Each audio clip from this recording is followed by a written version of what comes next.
Rabbi, je vais te remercier. Euh, Ça faisait longtemps que je t'aimais bien. J'ai regardé tes vidéos et j'ai l'impression que Dieu me joue un tour. Euh, voilà, je vais t'expliquer. Euh, Jusqu'à l'âge de 12 ans, je parlais à Hachem tous les jours, un peu le matin, mais surtout le soir, longtemps dans mon lit avant de me coucher. Même dans la journée aussi, mais surtout voilà, parce que j'ai une famille non religieuse, mais on m'avait expliqué que je pouvais prier et personne ne savait trop m'expliquer comment. Donc on m'a dit bah tu lui parles ou tu lui poses des questions et voilà. Donc et j'avais une sorte de dialogue qui s'était noué. Sauf qu'en fait, à l'âge de 12 ans, euh, mon grand-père est mort, Vincent Gallardo, et j'étais proche de lui. Et le soir, le premier soir quand je l'ai appris le matin et le premier soir après quand je me suis couché, j'ai parlé avec rage à Dieu et je lui ai dit que je lui tournais le dos et que plus jamais de ma vie je lui parlerais. Et ça a duré longtemps et c'est comme j'essaie de me rappeler parce que c'est tellement vieux en fait, je me suis pas rappelé je crois de cette scène depuis je sais pas combien de temps. Et je disais non, non, non. Je dis pas que je lui parlais comme je sais même plus la forme que ça prenait. Des fois, c'était un dialogue, j'entendais pas une voix, hein, mais comme une voix intérieure, peut-être, je sais pas comment expliquer. Mais en tout cas, je crois pouvoir dire qu'il a essayé de me rasséréner ou quoi, mais je lui ai tourné le dos, j'ai serré les poings, j'ai tapé dans l'oreiller, j'ai pleuré, je dis non, non, non. Et comme je suis têtu comme une mule, bah, je m'y suis tenu. Et je m'y suis tenu et ensuite j'ai eu une éducation religieuse après. Puisqu'en fait, à partir de cet âge-là, je me suis mis à faire un peu n'importe quoi, à devenir un enfant rebelle. Et du coup, mes parents m'ont mis dans un établissement religieux. J'ai eu des cours de. Ah, c'est surexposé, là, ça va pas du tout, là. Excuse-moi. J'ai eu des cours de catéchisme catholique. Et je suis même allé dans des retraites, etc., organisées par l'établissement. Mais je sais pas, j'ai plus parlé à Dieu. Et en fait, comme j'avais grandi en plus, ça s'est fait très vite en plus, hein, 12 ans et demi, 13 ans, 14 ans, c'est des âges où on change vite. J'ai perdu l'habitude de lui parler et je me serais senti con même de me remettre à genre parler à Dieu dans ma tête, quoi. Et pourtant, on m'avait offert une Bible quand j'avais 7-8 ans. Une Bible, je crois, des témoins de Jéhovah. La Bible illustrée avec la couverture jaune ocre, enfin jaune orangé plutôt. Avec des pages d'illustration qui font très témoins de Jéhovah. Et puis des pages de texte, l'Ancien Testament. Et cet été-là, j'avais été transfiguré. Je me prenais à moitié pour un saint, pour Jésus, ou quoi que ce soit. Enfin, au début, ça avait fait rire les adultes, et puis après, de prendre des tons sentencieux pour les reprendre, en fait, quand ils faisaient des erreurs morales ou de comportement, ça, assez vite, ma mère a fait, ah, c'est bon, là, tu nous, machin. Et j'ai pas compris, quoi. C'est-à-dire, d'un côté, on te propose la Bible, on te dit, ça c'est super, c'est bien, c'est le summum. Puis d'un autre côté, si tu te prends au jeu et que tu y crois, là, on te fait, non, mais c'est bon, là. Donc, bon. Et c'est pour ça, du coup, que comme je réclamais quand même, on m'a dit que je pouvais, j'avais qu'à lui parler, quoi. J'avais qu'à prier, et voilà. Et puis comme je me suis mis à faire des conneries après, à 12 ans, à 14 ans, ils m'ont mis dans un établissement semi-privé, donc catéchisme et tout machin, bref. Mais ça n'a pas duré. 16 ans, alors j'étais très brillant à l'école, hein, mais j'ai découvert la région parisienne, cannabis, hashish, machin et tout. La rue, la techno, boum boum boum, la danse, toute la nuit, traîner dehors, en Seine-Saint-Denis. Après, arrivé au bac, ils voulaient tous me faire faire soit scientifique, soit littéraire. Ils voulaient que je fasse l'école normale, l'école normale supérieure. Euh, Et moi, j'ai tourné le dos à tout ça, très rebelle et tout, machin. Et puis j'ai découvert le bouddhisme en 2003. En fait, tout allait bien jusqu'en 2001. 2001, je me suis mis à souffrir énormément. Énormément. De 16 ans. Alors, attends, 16 ans, j'ai quel âge? 97, j'ai 20 ans. 16 ans, c'est en 93. De 93 à mes 21 ans, j'appelle ça aller au charbon, quoi. Je dois me confronter à moi-même, etc. Nettoyer l'intérieur, jusqu'à être à l'aise, présent et à l'aise. Mais il y a des trucs pas réglés, machin, etc., qui ressortent quand j'ai 21, en 2001, pardon. Donc 2001, je suis de 77, j'ai 24 ans. Et là, depuis ce moment-là, la souffrance, quoi. La souffrance. Je me suis affligé une souffrance de dingue, quoi. Mais de ouf. Sauf qu'en fait, j'ai aucun mérite, Rabbi, parce que là où il y a ce corps, là où il y a cette tête, ces deux bras, ces deux jambes, il y a de la joie et de la félicité. Que je sois dans la souffrance au point où mon cœur il s'est desséché comme une pierre, j'ai même plus de larmes à sortir, mais il reste la souffrance, que ce soit de la souffrance subtile, de la souffrance épaisse et grossière, des affres, avec des idées très noires des fois même, quant à mon avenir ou quoi que ce soit. Mais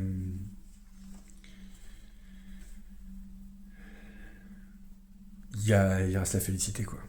Voilà. Donc de 2003 à 2012, je suis à fond dans le bouddhisme.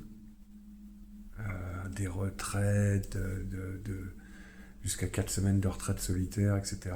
Des voyages en Inde, 3 années de suite, un mois et demi à chaque fois, à rencontrer les plus grands maîtres de notre temps, recevoir les plus grandes initiations. Et puis, 2001 arrive le World Trade Center, l'explosion des Bouddhas de Bamiyan par les islamistes, c'est dans ces années-là. Là, énorme vague d'islamophobie qui prend, qui est très instrumentalisée aussi, hein, qui s'appuie sur quelque chose, mais qui est instrumentalisée, qui me prend. En même temps, complotisme. Je découvre l'antisémitisme, les théories du complot, enfin, théorie du complot ou pas, mais le rôle de la famille Rothschild, que moi je connaissais que l'expression de ma grand-mère. Ma grand-mère, elle est du côté de ma mère. Ma grand-mère est polonaise. Et en fait, je préfère pas le dire là, mais quoi que je dis le nom de mon grand-père, mais elle a un nom polonais qui n'existe pas en Pologne en fait. Et je sais qu'elle avait changé son nom de famille, enfin, mes arrière-grands-parents avaient changé leur nom de famille quand ils sont arrivés. Bon, tout ça pour dire qu'en fait, ça se trouve, ma grand-mère s'appelait Rosinski, polonaise, et la mère de ma mère, et le père de ma mère, Gallardo. Et Gallardo est sur la liste des 5000 noms de famille de juifs expulsés d'Espagne, publié en 2004 ou 2014 par le gouvernement espagnol. Bon. Donc, si ça se trouve, en fait, peut-être que ma mère est juive, en fait, moitié séfarade, moitié ashkénaze. C'est pas prouvé, et j'en sais rien, en fait. Ce n'est pas impossible, comme on dit. Toujours est-il que ce soit le cas ou pas, j'allais dire, à la limite, hein, voilà. Mais, donc, ce que je veux dire, c'est que j'ai été touché par l'antisémitisme, par l'anti... comment on appelle ça, l'islamophobie. Et puis ensuite, j'ai fait des recherches sur voilà, Abraham, les origines sémites d'Abraham, donc vraiment le sémitisme, etc. Ça a même des connotations ethniques et tout. Enfin, tout ça, ce sont quelqu'un qui est in tune avec son époque, il est obligé d'être confronté avec ces trucs-là. À moins de vivre sous une pierre, mais sinon, tu es obligé aujourd'hui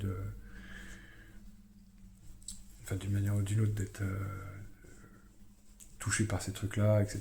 Et voilà, on a tous une porosité ou quoi. Mais bon, je suis pas bête et j'ai toujours su que tout ce qui était racisme ou quoi que ce soit, c'était une vue courte et une impasse. Euh, c'est vrai que tout ce qu'on veut, c'est aimer. Aimer. Hachem veut que les gens s'aiment. S'aiment. Qu'aiment. Qu'émitent. S'émitent. Il veut que les gens s'aiment. Déjà, s'aimer soi-même. S'aimer les uns les autres. Bah, évidemment. Et aimer toute chose. Même la souffrance. Aimer le fait qu'il y ait quelque chose plutôt que rien. Et là-dessus, ces derniers temps, donc je faisais beaucoup de recherches ces derniers temps sur les origines pré-sumériennes de la Bible.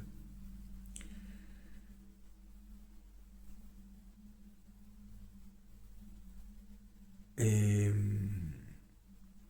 j'étais très réceptif à toutes ces idées qu'il y avait, que les Sémites révéraient les Baals ou les cultes de la pierre noire, que les Baals avant avaient des épouses, donc c'était des couples mystiques, euh, Astaré, ou enfin, il y avait d'autres noms, la déesse mystique, etc., que les origines polythéistes de la Bible, les sacrifices d'enfants qui étaient faits à Baal, il y avait euh,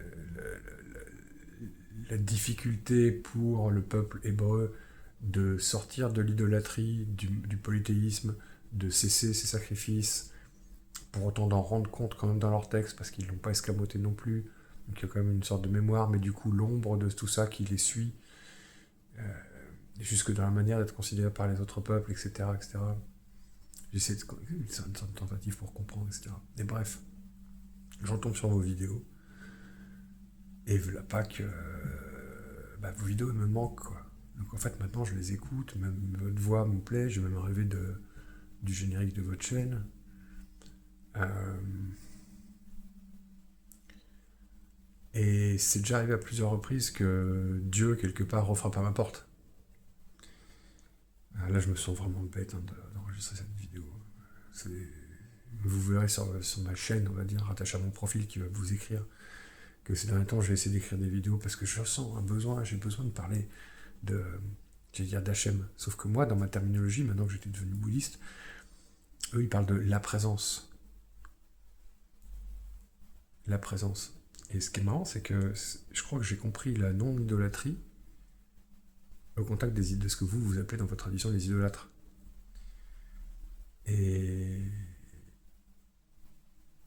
vous savez, en fait, il y a beaucoup de choses dans les religions, c'est-à-dire dans la manière dont elles me sont véhiculées pour que l'individu, c'est toujours de ça qu'il s'agit, au-delà des peuples, que l'individu accède à Hachem, dans votre terminologie. Il y a beaucoup qui sont des conventions. Et ce qui est vraiment important, c'est réduit à rien, en fait. Mais il y a plein de chemins à chaque fois. Mais c'est assez simple au final parfois. Mais c'est pris dans un enchevêtrement de plein de choses qui sont la tradition. Et eux, les bouddhistes, ils disent hors de question de ramener l'éternel, l'infini, à un concept fini de Dieu. Parce que pour eux, ça le shrink, ça le sépare de lui-même en fait, puisque rien n'est séparé de la présence. En fait, ils sont absolutistes de la non-idolâtrie parce qu'ils considèrent que nommer Hachem, nommer Dieu, soit par le concept de Dieu, soit en lui donnant un nom, n'importe lequel, ou des noms, c'est une forme d'idolâtrie.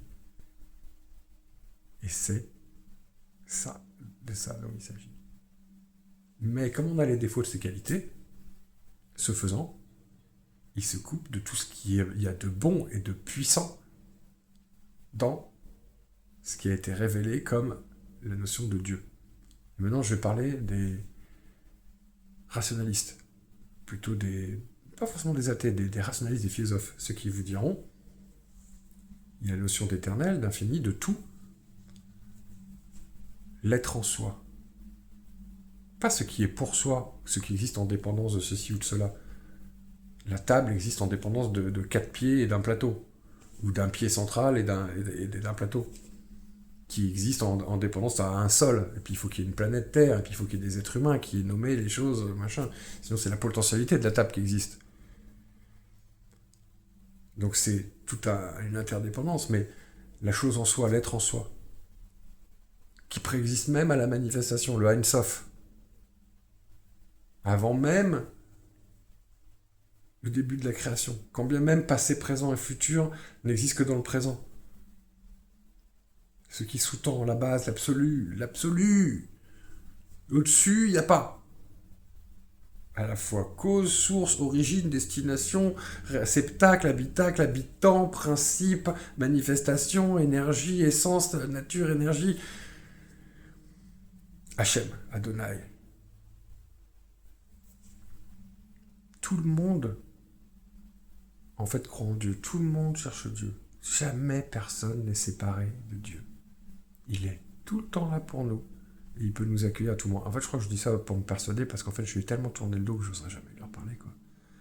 Je me sens absolument ridicule quand j'essaie de tendre mon esprit pour lui parler parce qu'en fait, je pourrais pas me présenter. J'ai trop péché déjà. J'ai accumulé tous les péchés. Je, Vous savez, je n'ai aucun mérite, je l'ai dit, parce que j'éprouve de la joie. Je jubile plusieurs fois par jour. Et en même temps, je souffre un truc de fou. C'est comme si je m'impose une souffrance de dingue. Et du coup, en vous écoutant à plusieurs reprises, je me suis dit, en fait, c'est presque comme si j'ai fermé la porte. Et j'ai poussé sur la porte. Et non, non, tu rentreras pas. Et il était derrière ou en fait, je sais pas comment dire, mais... Ah, et donc, en fait, je sais pas, à plusieurs reprises, Dieu est venu frapper à ma porte. Une fois en Inde, la deuxième année de suite où j'y vais, à retraite. Et là, j'avais téléchargé une appli longtemps avant. Et dans cette appli, un truc New Age. Hein. Et puis je lis comme ça, je sais pas pourquoi. Parce que je pouvais lire ces trucs-là sans avoir de réseau, bref. Je lis la définition du Dieu monothéiste la plus impactante que j'avais lue jusqu'à présent, jusqu'à ce moment-là. Ça devait être en 2011. Ils disent Dieu, ce n'est pas complètement une erreur de le considérer, de parler avec lui comme d'une personne, alors que Dieu, quoi, le créateur de l'univers des univers, et tu lui parles dans ton langage humain. À un moment, enfin, vous comprenez que des fois les gens se disent mais c'est n'importe quoi. Bon, mais pour autant, parce qu'ils disent c'est pas complètement une erreur d'être dans un rapport personnel avec cette notion, ce concept mais il est aussi également à la fois personnel, pré-personnel et supra-personnel. Et là, je suis là, mais oui. À la fois personnel, pré-personnel, avant la notion de personnalité. Ein Sof, même, on pourrait dire. Dans la dialectique hegelienne, le premier moment de la conscience. Avant le surgissement de l'objet, avant la connaissance, avant la dualité, sujet-objet, créateur, créature. Et supra-personnel. Au-delà de la notion de personnalité. Il y a un truc que nous, on ne peut pas imaginer.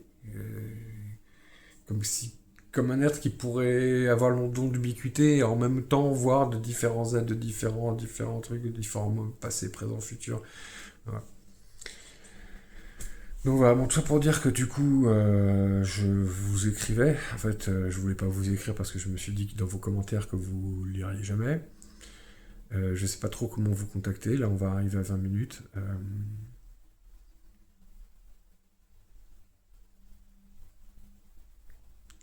Il y a la possibilité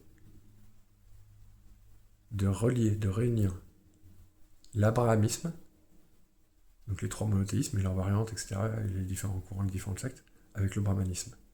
Il y a un chemin pour expliquer et que les gens fassent. Mais c'est bien sûr. Même les bouddhistes pourraient parler de Dieu et dire, bah en fait, ok, Hachem Adonai, pas de problème. Ah oui, vu comme ça, oui. Finalement, oui, d'accord. En fait, c'est une question de définition. Et de compréhension. 19 minutes 38. Je voudrais vous contacter, je sais pas pourquoi. Je sens que je dois le faire. Vous et pas un autre. J'ai écouté d'autres rabbis, mais je sais pas pourquoi c'est vous.